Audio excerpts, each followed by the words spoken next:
Deixa eu passar Olá, aqui. pessoal, esse é mais um Fala Carlão na prateleira de cima do agronegócio brasileiro. Eu vou falar uma coisa para você. Começar uma segunda-feira com esta prateleira não é para qualquer um não, hein, gente? Eita, Fala Carlão, que só fala na prateleira de cima. Hoje, então, a prateleira é lá do alto. Fernando Degobi, presidente da Copercitros, aqui no Fala Carlão. Antes de mais nada, ô Fernando, super obrigado pela sua participação e pela sua disponibilidade em conversar conosco, viu? Obrigado, bom dia, Carlão. Estamos aí começando mais uma semana. Pois é, e eu estou vendo que você está começando uma semana trabalhando aí no escritório, na sede da Copercitros, e eu queria já começar fazendo um pouco essa reflexão, né, do que essa quarentena trouxe de aprendizado, né, porque a moda é todo mundo um do lado do outro, o layout aí vocês estavam pensando até em mudar, como é que fica agora? Pois é, as coisas que a gente vinha numa linha de estar modernizando, fazendo as células de trabalho mais próximas uma das outras, né? E agora, com a pandemia, a gente realmente entendeu que precisa rever. Muitos funcionários estão fazendo home office, quem trabalha no back-office, no suporte, né? É possível hoje fazer esse tipo de trabalho perfeitamente. Então, a gente está entendendo agora como que a gente ajusta, né, todas essas tendências, inclusive que vinham de ambiente de trabalho, e muita coisa vai mudar. Ô, Fernando, o que já dá para você pensar? Eu sempre tenho perguntado muito para os meus entrevistados aí qual é o aprendizado, né? E às vezes eu até termino com essa pergunta com você, eu vou começar com essa pergunta. O Fernando que começou essa quarentena aí 60, 70 dias atrás, com certeza tinha uma bagagem de experiência de vida e tal. O que dessa bagagem já deu para perceber que você já teve que jogar fora, que você não vai usar mais, que você acha que o mundo já é diferente? O que fica, que permanece e o que está incorporado na bagagem aí? Bom, primeiro que o modelo das reuniões mudaram totalmente e não vão voltar a ser o mesmo. A gente tem conseguido melhores rendimentos, os horários são rigidamente cumpridos, tanto para começar como para terminar. As pautas são mais respeitadas, existe mais até disciplina com a palavra, com a organização. Como a gente tem muitos negócios aqui, isso é uma rotina que exigia, às vezes, muito deslocamento. Então, esse é um outro ponto. A gente está vendo que não tem tanta necessidade mais de deslocar, mas um ponto muito importante é que a atividade do agronegócio ela tem interação com solo, com planta, com semente, com animais. Isso não vai acabar. A gente não pode, eu não penso que aqui vai ser igual ao Facebook, o Google, que a partir de agora todo mundo vai trabalhar de casa. Na agricultura, na pecuária, não dá para pensar assim. Você tem que aproveitar as coisas que estão vindo, as tecnologias, entender, mas precisa ter em mente que é uma atividade de produção, uma atividade que tem interação. O animal precisa de alimento, a planta vai ter que ser semeada, alguma máquina vai ter que ir lá e colher. Então, eu tenho plena consciência que essas atividades vão ser adaptadas, mas vão continuar existindo, e quem pensar que vai ser igual o Google, o Facebook, pode cair do cavalo aí, ou do sofá, né? Atualizando. Não é assim que a gente entende, não. Fernando, deixa eu te falar, a Copercitros é um exemplo aí em termos de governança. Eu acho que ela é um exemplo não só para as cooperativas, um exemplo muito bom para muitas empresas.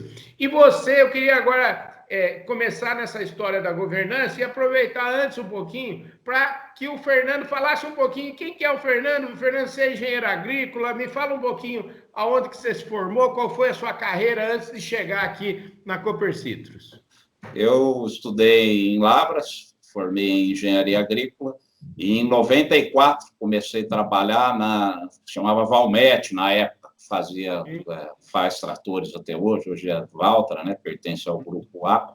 Trabalhei lá por 8 anos, em Mogi das Cruzes, depois tive uma passagem de 3 anos pelo grupo Jacto, ali fui mais para o lado da engenharia também, desenvolvimento de produtos, além da área comercial que eu já fazia.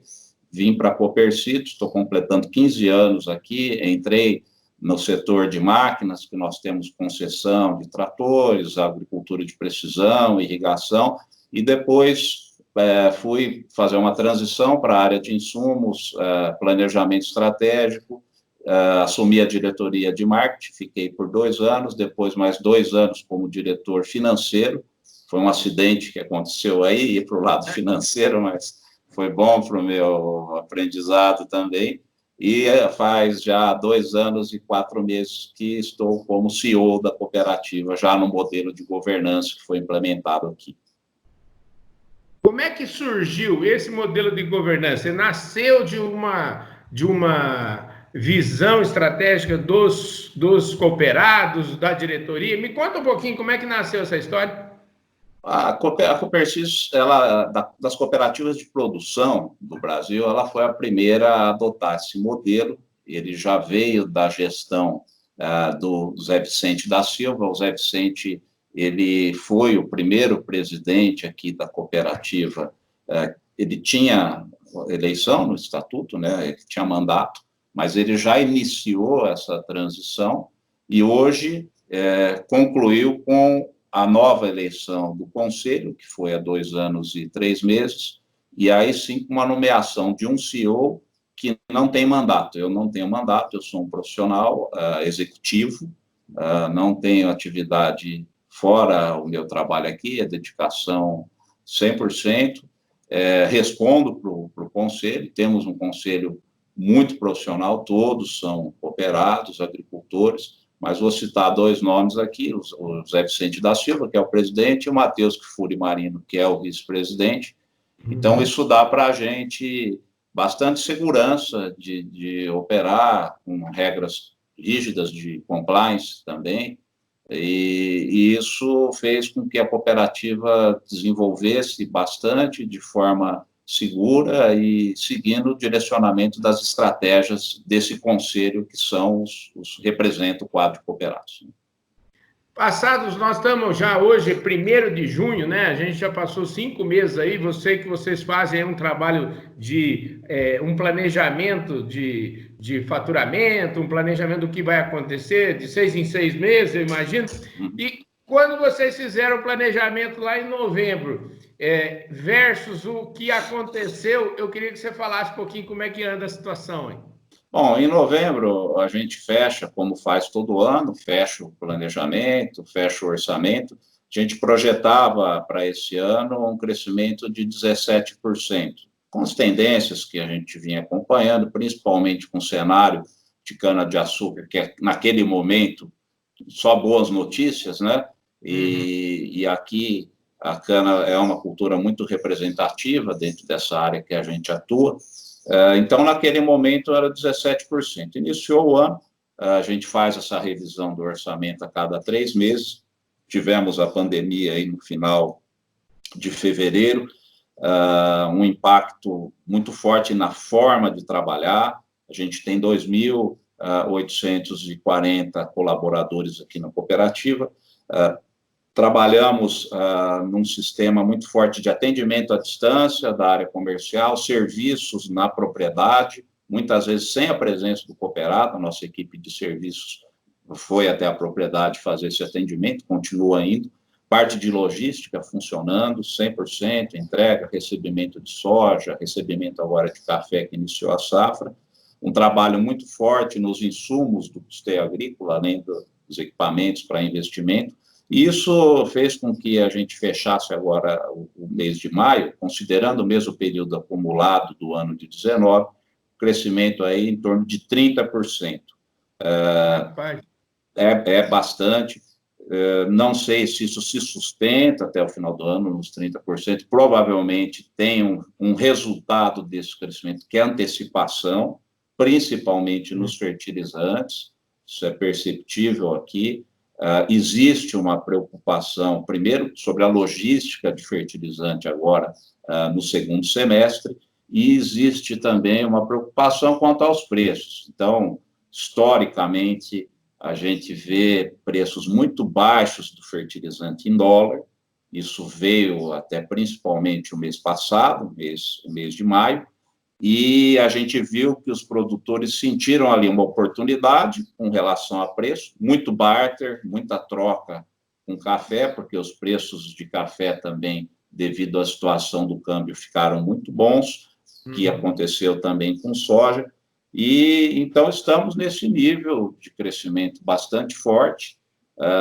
Acredito que a gente mantém crescimento até o final do ano, e talvez a gente consiga chegar aí naquele planejamento que estava lá em novembro, antes até de ter notícias aí da pandemia.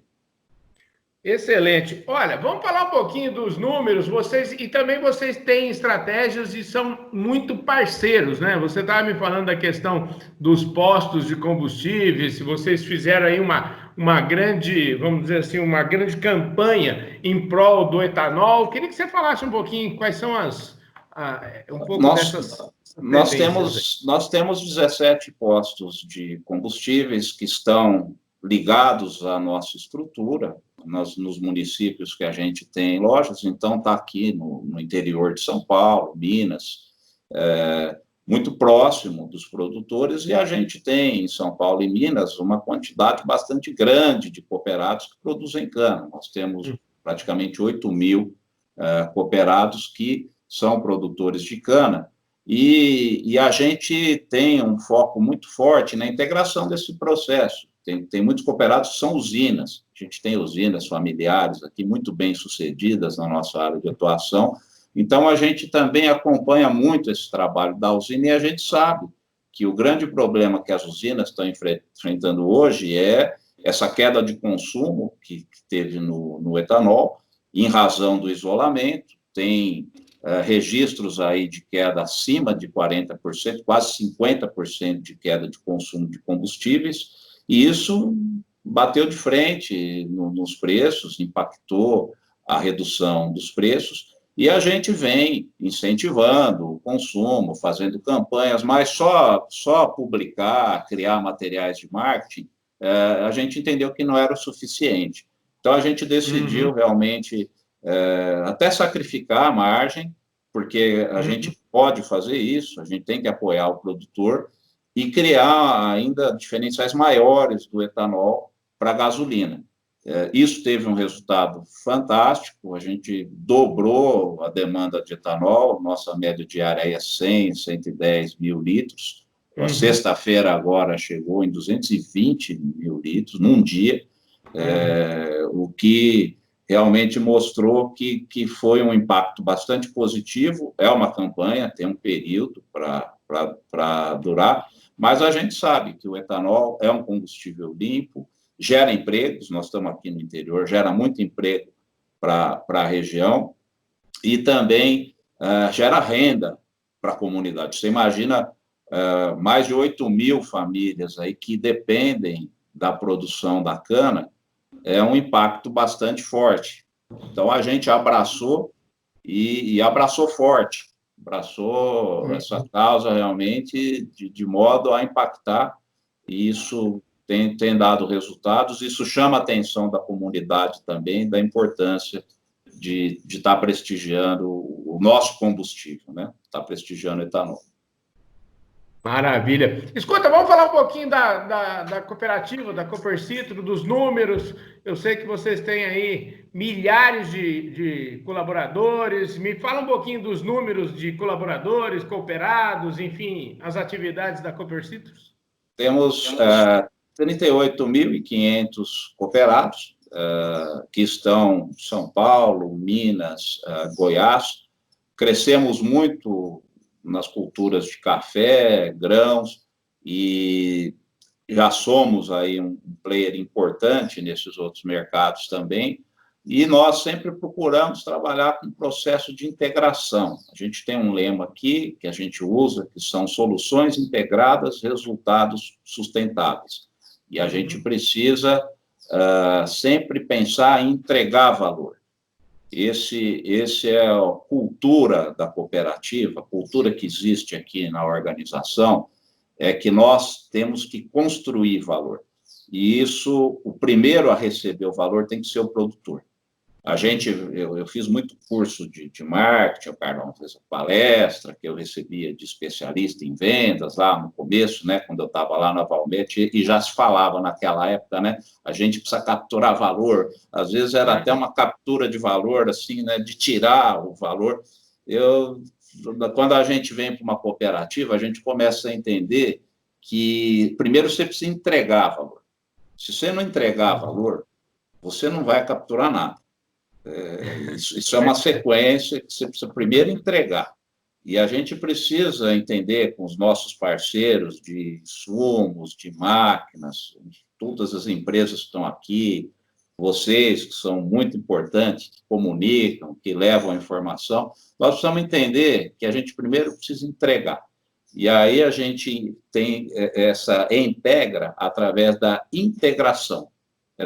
Trabalhar com as soluções, integrar, e aí sim oferecer um resultado sustentável. A partir daí, o restante vem naturalmente. Mas primeiro entender como que você atende melhor e como você deixa o valor para o produtor que está lá na ponta. O Fernando, isso é um negócio muito interessante, porque a cooperativa tem um papel aí, assim, às vezes eu gosto de refletir sobre isso, né? Porque ao mesmo tempo que a cooperativa, ela tem, vamos dizer assim, o principal cliente dela, muitas vezes também é o principal acionista. Como é que equilibra essa ação, já que como cliente, provavelmente eu quero o melhor preço e como acionista eu quero o maior resultado. É interessante. Eu que vim do mercado que a gente chama aí do mercado privado, né, das empresas que têm até ações em bolsa, em empresas multinacionais, é muito diferente. Só que você se apaixona por isso aqui, viu, Carlão? É um propósito muito forte. As pessoas realmente do agro são pessoas do bem, são pessoas que têm. Eu recebo de colegas, de cooperados, de amigos, interessante, às vezes eu recebo de madrugada, até um amigo meu que mora lá em Londres, é o Carlos Perissé, você deve conhecer ele, o Carlos está na UPL hoje. O Carlos começou a colheita de café aqui, ele manda, e tem esse negócio do fuso, né? Às vezes eu recebo, ele manda filme, manda fotos da colheita do café. Então, é assim, o agricultor ele é extremamente motivado, ele tem essa questão das raízes, que é essa herança, né? Que vem do pai, que vem do avô. E então é um setor, é uma atividade que envolve muito propósito.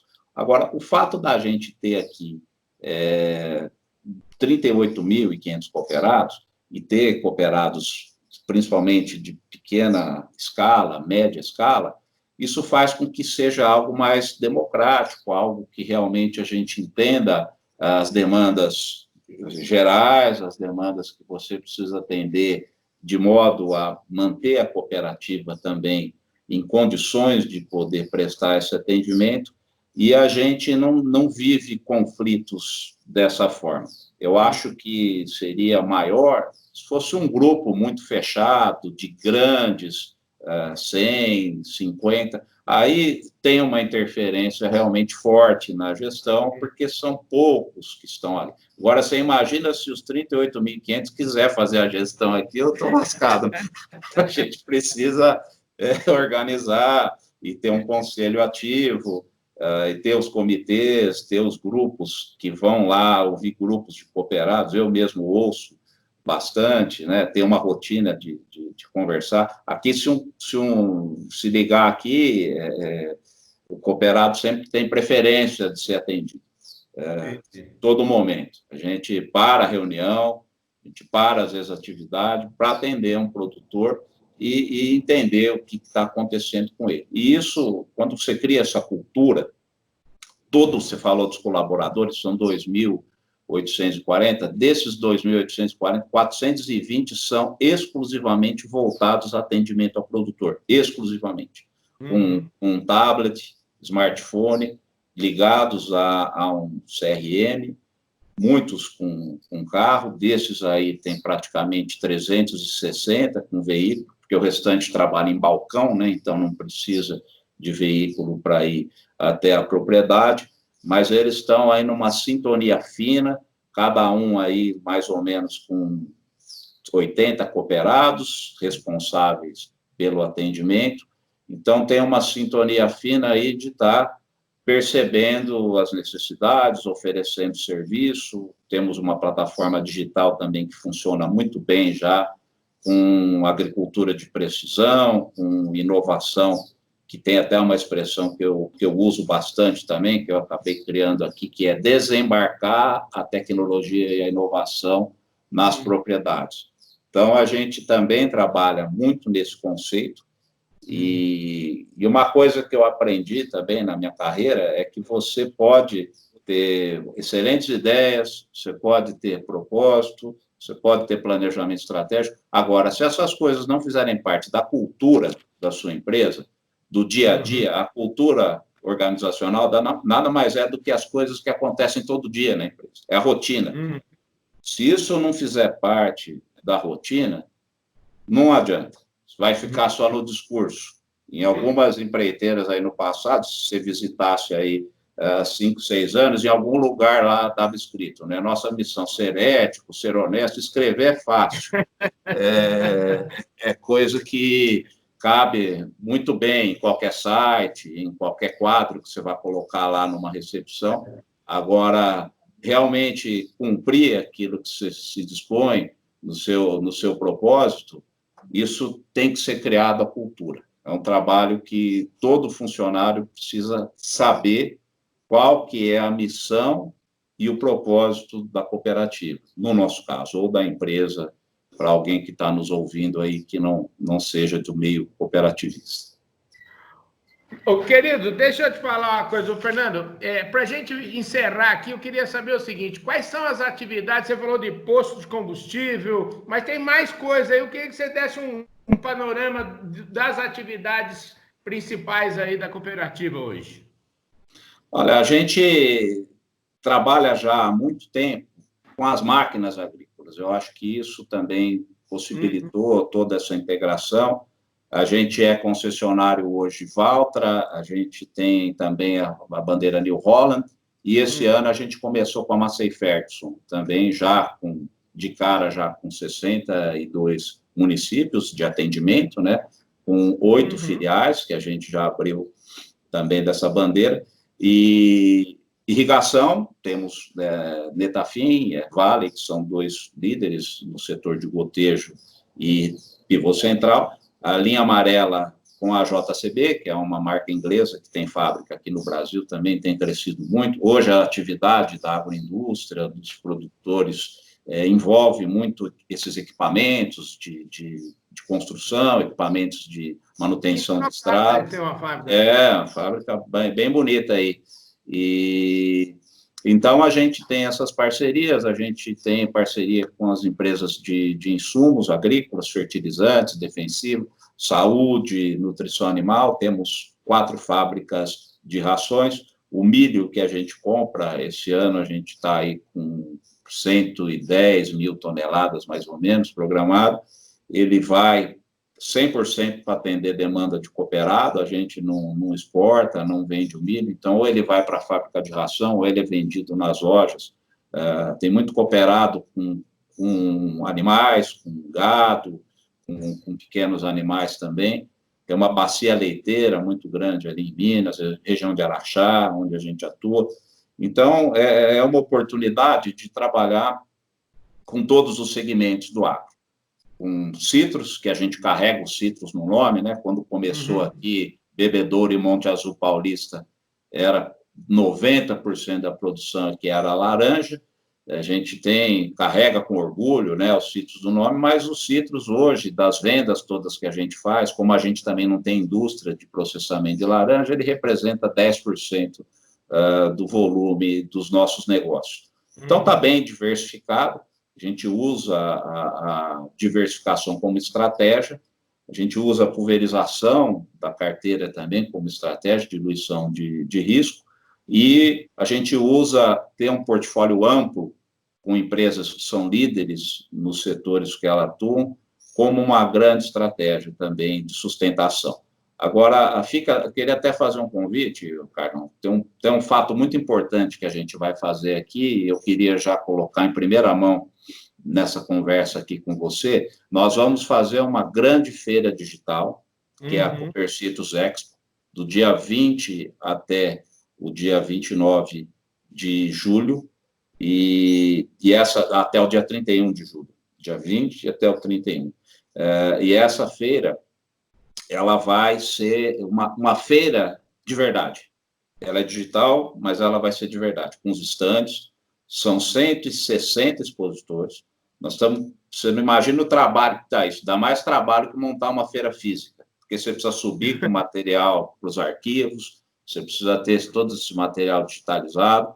Nós vamos criar uma experiência 360, estamos com parceria de empresas de tecnologia de ponta, empresas internacionais até estão entrando aqui de tecnologia, tem uma curadoria só para startups, a gente está acertando um contrato com a IBM para isso, eles já têm um trabalho muito forte nesse sistema também, e uma plataforma comercial bastante forte com suporte da equipe. Ela não vai ser uma plataforma aberta, porque a gente tem que atender os cooperados, a gente trabalha com taxas especiais de financiamento, mas ela vai ter toda essa equipe desses 420 profissionais vinculados ao atendimento aí, que eles têm em média 80 produtores cada um, trabalhando com agendamento durante as campanhas, e já o produtor entrando na plataforma da feira e montando o carrinho dele de compras, direcionando o momento que ele quer receber as cotações, se ele quiser fazer por vídeo, por WhatsApp. A gente tem um benefício aqui que mais de 80% dos produtores nessa área têm acesso web,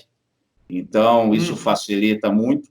E agora o nosso time vai orientar, linkar, que nós já vamos disponibilizar esse link dentro de 15 dias, o produtor já linkar, logar na plataforma, orientar como ele faz, e aqueles que não têm o acesso, as 64 lojas nossas vão ter monitores com salas de apresentação da feira, respeitando aí, lá em julho, a gente acredita que já vai estar um pouco mais flexibilizado ainda nas lojas, mas respeitando aí 10, 12 pessoas por apresentação, e um monitor para que esses produtores consigam visitar toda a feira, as atrações, salas de conteúdo, sala de imprensa. Então, agora, essa semana, já vai ter mais divulgação sobre isso na mídia.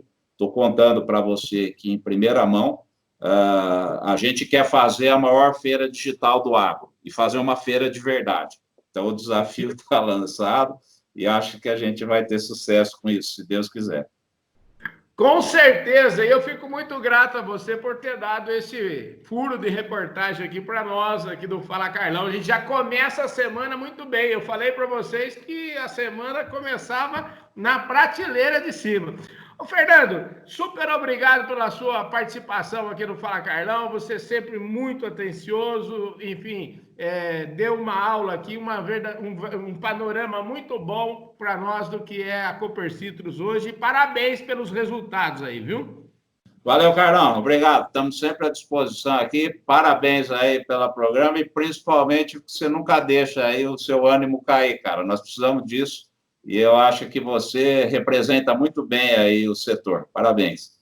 Obrigado. É isso aí, gente. Este foi mais um Fala Carlão na prateleira de cima do agronegócio brasileiro. E se você estiver nos vendo no Facebook, deixa logo o seu comentário, deixa o seu like. Se você estiver nos vendo no YouTube, se inscreve no nosso canal, aperta o sininho para você receber todas as nossas notificações. E se você estiver nos vendo através das lentes do Canal do Boi, super obrigado pela sua audiência. Eu falei aqui com Fernando Degobi, presidente da Copercitos, e este Fala Carlão vai ficando por aqui. Um forte abraço a todos vocês.